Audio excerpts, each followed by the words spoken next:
I'm a big believer in second chances, even for people who commit serious crimes. Who deserves a second chance? Who gets one? And who decides? I'm Jessica Henry, and I'll be your host of Just Justice. I'm a former public defender, a professor of justice studies, and an award-winning author. And I'm excited for us to find new ways to put justice back into our criminal legal system.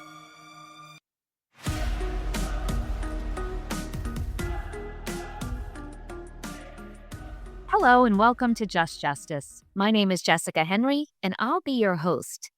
Today, I am joined by Indiana law professor Valena Beety to talk about her new book, Pink Crime: Fighting the Criminalization of Motherhood, Pregnancy, and Queer Identity.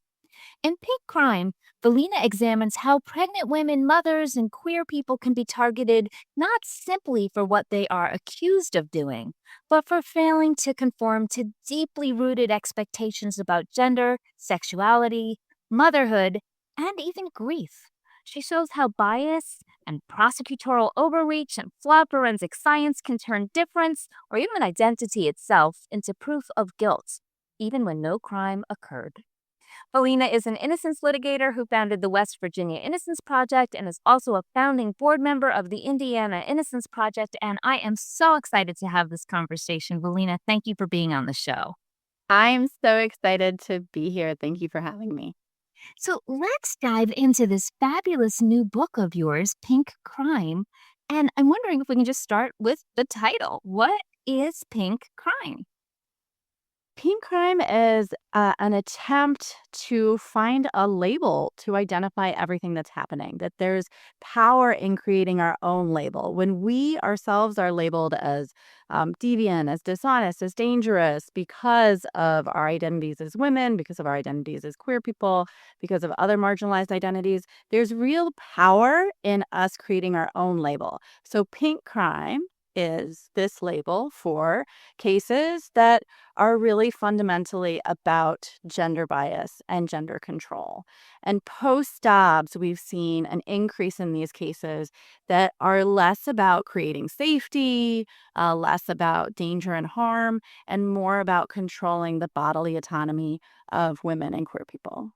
Yeah, and before we even move on from that question, you mentioned Dobbs, and for our listeners who don't know what that is, could you just give us a couple sentences to explain what is happening behind the scenes that animated this question that you're addressing? Absolutely. So, for 50 years, the standing law in our country on abortion was Roe versus Wade, that allowed for women in every state to be able to obtain an abortion within certain parameters. And it forbade states from completely barring abortion. Dobbs was the 2022 decision by the Supreme Court that reversed that 50-year precedent and instead said it was up to the states and that states could have absolute bans on abortion and abortion health care. I live in Indiana. I'm in a state where there's a ban. There are very few exceptions.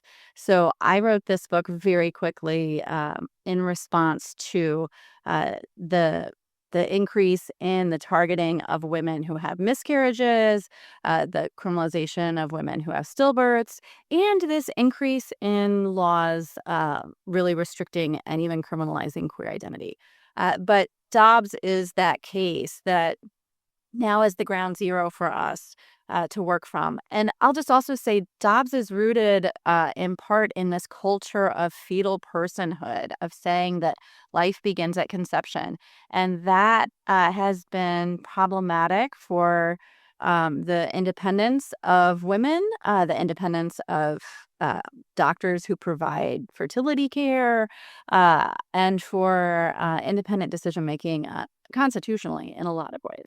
So, Valena, that was one of the questions I was going to ask you is sort of what animated this book? And I guess it's Dobbs and the way that many of the states quickly jumped in to limit or entirely ban abortion and some of the aspects of reproductive rights. And you mentioned this idea of fetal personhood, and I'm just wondering if you could briefly tell us what is that, just so we're all on the same page. Yeah, fetal personhood is a theory, an idea that has really taken hold in our courts, taken hold in Congress. with legislators, and it's that life begins when an egg and a sperm meet. So life begins in the womb in that moment. So before an embryo even attaches to the uterine lining, life begins before that. So if we follow that theory, then that would make the morning after pill into murder. So if this embryo is alive at the moment of creation, then the morning after pill could be murder. That means different types of birth control that prevent an embryo from implanting could be murder. So the logical conclusion of fetal personhood really is much more restrictive than just abortion. It really goes into birth control as well. Yeah, and so there's this idea, I think, captured so beautifully, not beautifully, so alarmingly in your book, about the way that pregnancy has become weaponized, is being now used as a tool. Could you explain what you mean by that? Yeah, so pregnancy is no longer a private experience with decisions made by the pregnant person. Now, actions that someone takes while they're pregnant can become allegations of fetal harm. For example, with fetal harm charges, a lot of them, there doesn't need to be any proof that any harm happened to the fetus, just that there was an attempt at harm. So, did you eat soft cheeses?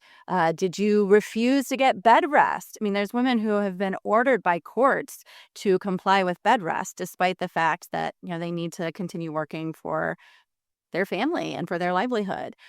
So this is being used in a lot of different ways, but I think what's most known is when we think about miscarriages that are now being labeled as abortions or being investigated, or that legislators are asking for laws that would require women who have miscarriages to call the police so that the police can investigate them. So that's on the front end. And then if you do have a healthy pregnancy and you go to a hospital and you agree to a drug testing, if that drug test comes back with a controlled substance, even if it's a painkiller that the hospital gave you because you had a C-section or because you had a difficult delivery generally or for the placenta, that then can also be used for fetal harm allegations. So it's this whole spectrum, both from pregnancy loss to birth. You know, there's so much that you just said that my jaw is on the floor. Like you ate soft cheeses, so you tried to harm your child, or you were in the hospital taking pills given to you by the hospital, and that can be an allegation that you were trying to harm your child. It's a wild landscape out there now. And I think one of the things that's so troubling, for especially for folks who are sort of in that wrongful convictions innocence world, is that when you have somebody who has a miscarriage or has a stillbirth or an unexplained death, whether it's during death of the fetus during pregnancy, it becomes really difficult to establish the negative that you didn't intend harm, right? I mean, what are some of the things that you're seeing in that space? And if you have any stories you want to sort of highlight, please feel free to tell us about them, because it's really hard to imagine this is actually happening, but it is. I mean, Jessica, you know well about no crime wrongful convictions, and you've written this beautiful book about no crime wrongful convictions. And that's what is going on here, that these are charges and convictions where there was no criminal act. And it is so difficult to prove that negative, to prove that, no, I did not take a certain action. Um, so my local hospital here, we got a phone call about a woman who was giving birth, and she was given an epidural for a difficult birth that she was having.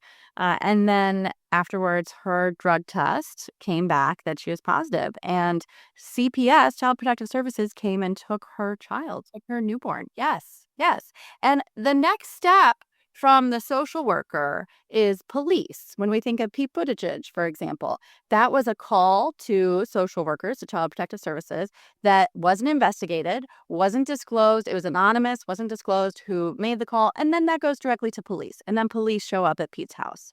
and separate him from his children.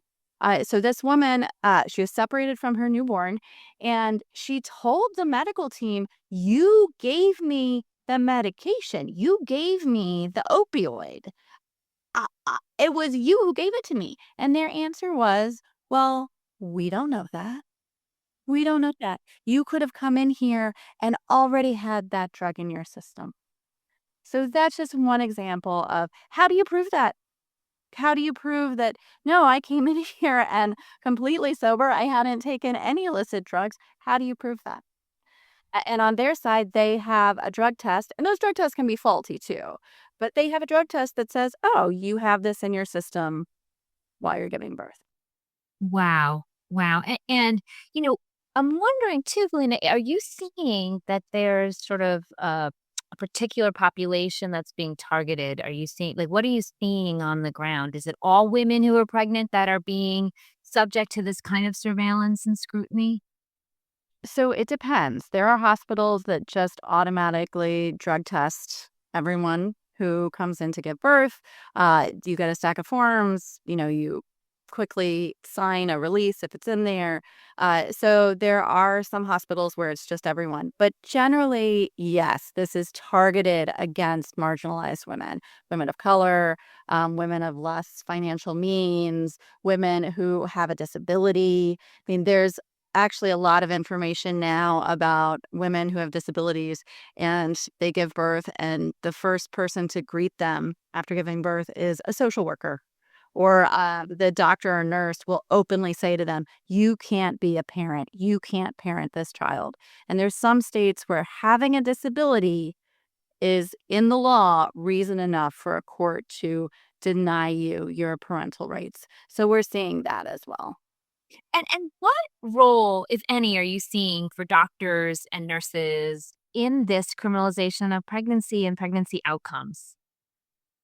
So, on the one hand, we have doctors who are themselves seeing their work as part of the policing endeavor, policing project, are allowing police into emergency rooms or allowing police to talk to a woman immediately after giving birth, immediately after, coming out of treatment.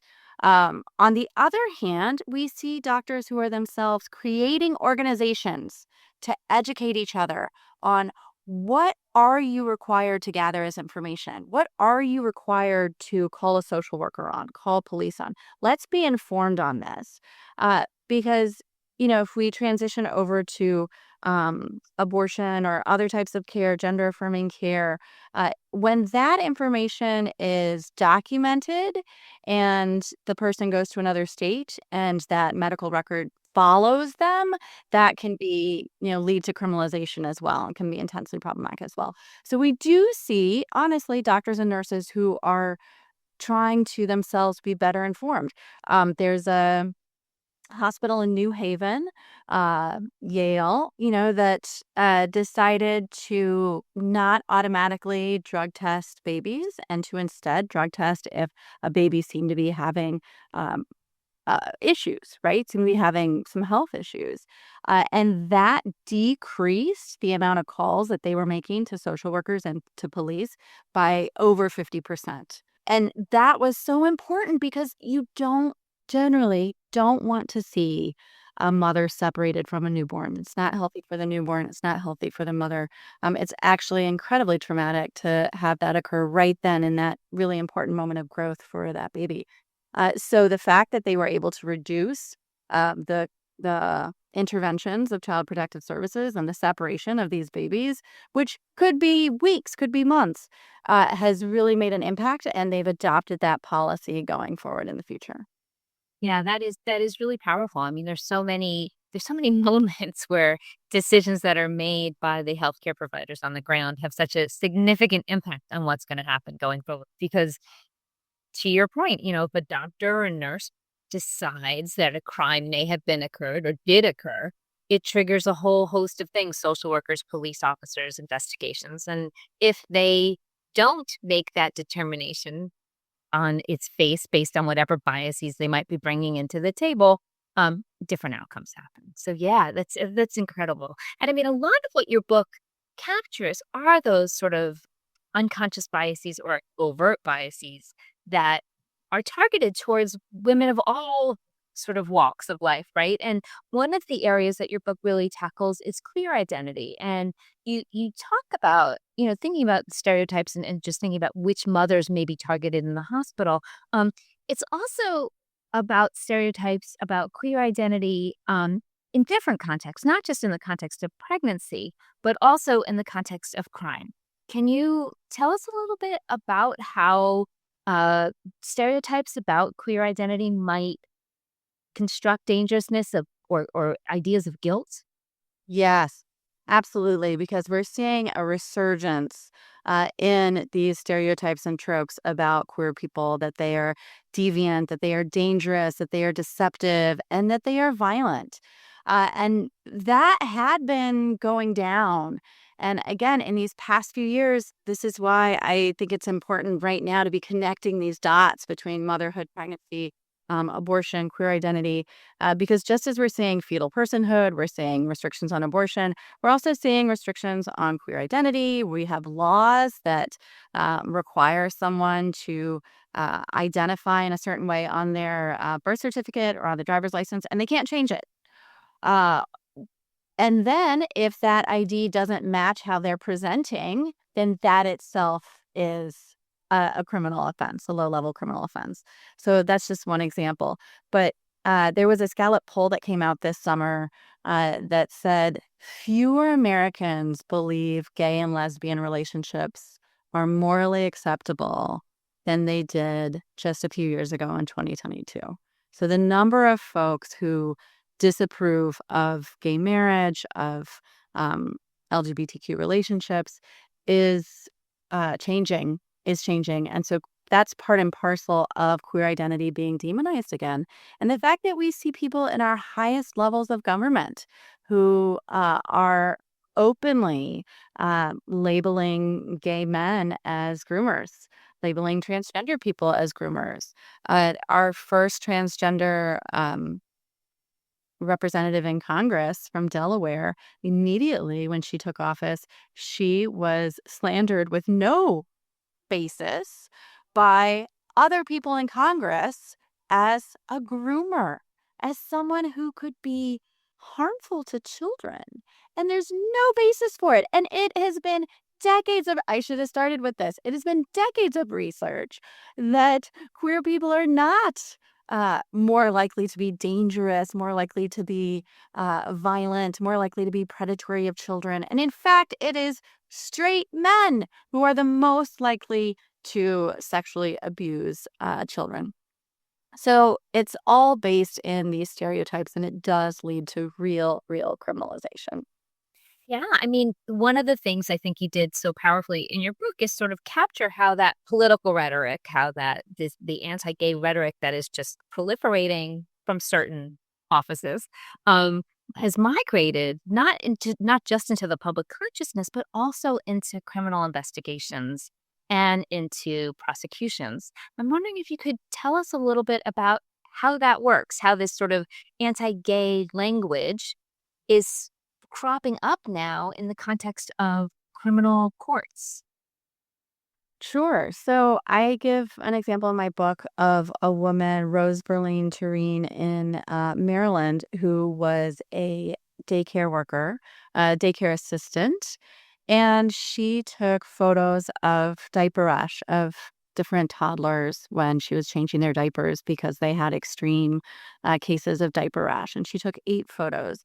And I think this is an example where you have photos, and it's because of her identity as a queer woman, as a Haitian woman, 19 years old, like 19-year-old queer Haitian woman. It's because of her identity that police and prosecutors decided those photos are actually child pornography. Those photos are not about documenting a health condition. They're child pornography. And normally, for child pornography charges, you would find additional photos. They looked at her phone, 145,000 photos, and eight, 8 photos were of, and it was the 8 diaper rash photos. That was it. She hadn't done any searches on her phone or her computer for child pornography. She hadn't distributed those photos, right? She hadn't shared those photos. She didn't have any signs of inappropriate behavior around children. None of it. So prosecutors at her trial, because she went to trial, prosecutors at her trial asked her about being queer and questioning, and then used that to tell the jury this is why she took those photos. She took those photos because she was sexually motivated to do so, because she is gay, lesbian, queer, questioning. That's why she took those photos. She had that intent. And, the Maryland Supreme Court upheld that conviction. Yeah. And the Maryland Supreme Court themselves said not all photos of children who are naked are pornography. Think of bath time photos of toddlers or, kiddie pool. But these were. And again, the only connection was her sexual orientation. Wow. Wow, that's so deeply disturbing. I mean, and so what happened to her? The conviction is stayed? So I'm so glad you asked. She is in post conviction, and her attorney is with the Office of the Public Defender in Maryland and continues to advocate for her. She has a hearing coming up. So there's, still people fighting for her. And I encourage listeners to look into her case and to support her in this next stage. Yeah, if you have a link, I'm happy to include it at the end of the show notes. Um, and so it's not just pregnancy and it's not just queer identities that are being targeted. You also thread the needle and show a through line also with motherhood generally. And I'm wondering if you could sort of walk us through that a little bit. I mean, you sort of make the case that people are sometimes punished because they don't behave in a way that conforms to expectations. So, mothers who don't mother the way that people expect them to. Could you tell us about how that translates into criminalization? Yes. So this often turns into family court proceedings and potentially criminal court proceedings, where again, we're looking at child protective services and we're looking at calls of abuse, that a person was abusive to a child. And one of the key areas for this, as you well know, is shaken baby syndrome. So I talk a lot about faulty forensic evidence in my book. Um, Scientific evidence that grew up in policing, grew up in investigations rather than in a lab. And shaken baby syndrome is a very controversial diagnosis that it's questionable whether someone can create those harms to a child through shaking them without any sign of neck damage, right? Without any sign of other injuries. So shaken baby syndrome charges are sadly brought against women and more likely to be brought against women if their child suffers, a shortfall or has a seizure or has rickets or has some health condition, and the mother is marginalized in some way. And so police, child protective services immediately train on the mother as an unfit mother, as someone who didn't take care of the child sufficiently and even harmed the child, caused the child's death. So it's this collection of the faulty forensic evidence with the bias against that mother that then leads to these very real criminal charges.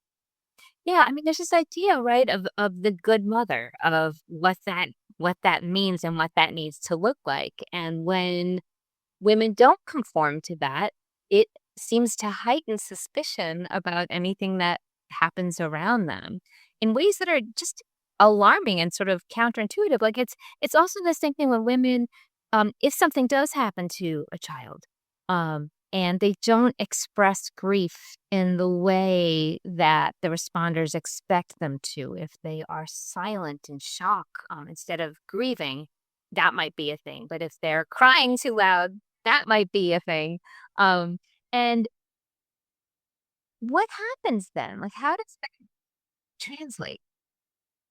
You're absolutely right that women can never express grief, quote unquote, correctly if they're being targeted by police, if they're thought of already by police and prosecutors as someone who has been violent, who is not a good mother, who is an unfit mother. And I'll give you two examples, both from the Midwest. We have Julie Rhea, who in Illinois, there was a serial murderer who broke into her home and murdered her son. She was a single mother, and it just horrific, horrific. And she fought with this intruder. And it goes back to your point about how do you prove that, right? How do you prove, like, no, I did not harm my child. This intruder came in and not only murdered my child, I fought with the intruder.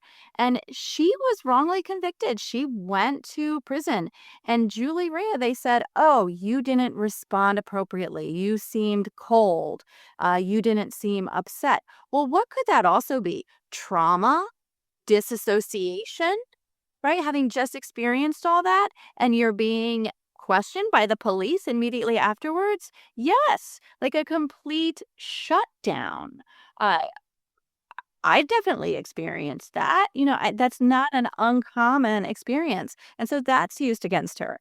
Then let's look at Christine Bunch, an exoneree in Indiana, my home state. And again, tragically, her son died in a fire, and an accidental fire that happened. And she tried to save her son, and she was trying to, she went outside trying to break into the window to get into his room. And they had to pull her away from the fire. And so she, on the other hand, she was hysterically upset, right? So she's taken to the hospital for her own injuries from the fire. And at the hospital, police interrogate her, and she's so upset, right? And so what do they say about her? She was faking. She was faking that emotion and that upsetness. So whatever you do, either way, if police and prosecutors have already decided that you harmed the person, that you are at fault, it doesn't matter how you respond. Yeah. And the two cases you just talked about are cases of innocence. Where no crime happened and where women didn't respond the way that they were expected to, and police drew guilt assumptions, right? Assumptions about what they did, and ran with it. Like the whole system kind of joined in to make sure that they got these convictions. But you know, on Just Justice, we talk a lot about people who, in fact, are guilty of something. Sometimes they're guilty of terrible things, sometimes maybe not so. And I'm wondering, you know, how do we hold space in this conversation for some of that complexity, right? Because part of what goes on is that a person, a woman, in this case, a mother, might be innocent of the crime for which she's being charged, but perhaps not like your traditionally innocent person in that they may have a prior criminal record or they may have, a drug history or whatever it is. How do we space for that? How do we understand that in the context of pink crime? Well, I think it's important to recognize, as you have on your podcast, that these women often become criminalized victims. So if they're calling for help in a domestic violence situation and the police respond, they end up being the ones who are arrested for they have a drug in the house, or they should have prevented their children from seeing the domestic violence, from experiencing that they're the ones who are at fault for that. Or if you are a sex worker and you call because someone's being sexually violent with you, and you're like, well, you're the one who is breaking the law here. You're the one at fault. You're the one who's going to be arrested. So there's all these ways that we criminalize victims because of some other um, tangential, right, uh, information that the police collect when they're supposed to be helping the person who called. This is what leads people to not call the police, right? Because you're like, oh, well, am I going to be the one who ends up being arrested, or is the person I care about going to be killed? I mean, that's a whole nother thing, but this, increases that distrust. And then on the pregnancy focus specifically and the drug testing, there's also this false belief going back to the crack cocaine epidemic that if a mother is taking a controlled substance while she is pregnant, then that will have these long-term incredibly harmful impacts on the fetus. And we know from studies and research that they don't, that in fact, smoking cigarettes, which is decidedly legal, can have more of a negative impact on a fetus, or alcohol. Definitely alcohol can have more of a negative impact on a fetus than using illicit drugs. And so this is part of what the organization Pregnancy Justice does, because it's identifying that you have a healthy baby, you're giving birth to a healthy baby, and yet you are still being criminalized if you've used a controlled substance when it's not actually um, causing the extent of detrimental harm that's being alleged. It's instead saying you're a bad mom. Because you're using this, you're a bad mom. You should be separated from your child. One of the things your book does so well is it creates this connection between what seems to be disparate attacks on women and queer people and kind of brings them all together. So you're sort of left thinking, oh my goodness, we are a little bit under siege right now. Um, and, you know, how did you, what was it that made you see that through line? Or was it just that we are under siege? Well, that is exactly the point. The point of the book is to connect all those dots and to see how do we fight back. It's not as effective to fight back on just one area, but instead to see, oh, this is harmful in so many ways, especially as there's more and more of a focus on trad wives and a manosphere, and that the performance of gender that is appropriate is getting smaller and smaller and tighter, which means more and more of us are outside of that circle, which means we are at risk of being not only judged, but criminalized. And what led me to this is I'm a queer woman. I moved back to my home state of Indiana with my wife. We were pregnant, and we're like, oh, we can't get an abortion in this state if we need to. And we very much wanted this pregnancy. But I was an older mother and there were concerns.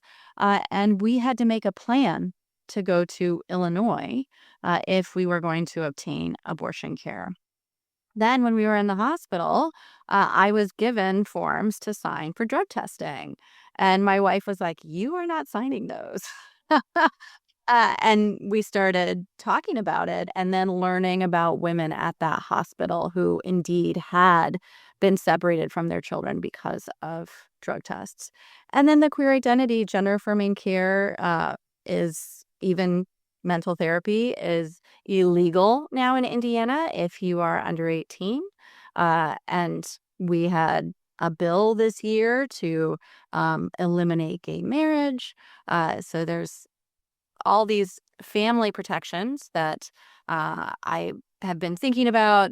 IVF, if we again follow fetal personhood, reproductive assistance becomes illegal, becomes criminal. So it's really, I mean, not to make it all about me, but it really has been in my own life seeing all of these connections that I was like, I have to write this book. I Yeah. have I mean, in your case, the personal is the political or the political is the personal, but it has so many ripple effects, not just for women who are queer, but for women. I mean, think about all the young college students who, have the morning after pill as their backstop, who, depending on what state they're in, may not be able to access that immediately and lose the efficacy of something that keeps ending pregnancy safe and easy relative to a more invasive abortion procedure. So, yeah, it's a wild time, and I think you do such a wonderful job in your book of kind of sounding the alarm. We should be really alarmed at all of the things that are happening around the country in all of these different areas.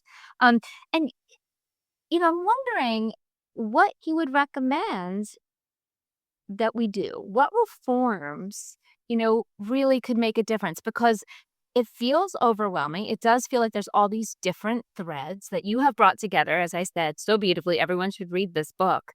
But what would you recommend? What kind of reforms do you see that we could immediately that could immediately have an impact?